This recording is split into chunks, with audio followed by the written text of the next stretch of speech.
ಸೈನಿಕರೊಂದಿಗೆ ಬಂದ ದುರ್ಯೋಧನನು ತನ್ನ ತಾಯಿಯ ಪಾದಗಳನ್ನು ಮುಟ್ಟಿ ನಮಸ್ಕರಿಸುತ್ತಾ, ಅಮ್ಮ, ಈ ತಕ್ಷಣವೇ ಹೊರಟು ಬರಲು ಹೇಳಿರುವೆಯಲ್ಲ,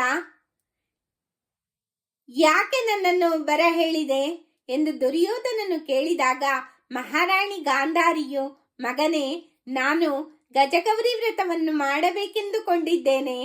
ಅದಕ್ಕೆ ನೀನು ಮತ್ತು ನಿನ್ನ ತಮ್ಮಂದಿರೆಲ್ಲರೂ ಸೇರಿ ಅರಮನೆಯ ಮುಂಭಾಗದಲ್ಲಿ ಇಂದ್ರನ ಐರಾವತದಂತ ಆನೆಯನ್ನು ನನಗೆ ನಿರ್ಮಿಸಿಕೊಡಬೇಕು ಎಂದು ಗಾಂಧಾರಿಯು ಹೇಳಿದಾಗ, ಅಮ್ಮ, ಚಿಂತೆ ಯಾಕೆ ಮಾಡುತ್ತೀಯ? ನಾವೆಲ್ಲರೂ ಸೇರಿ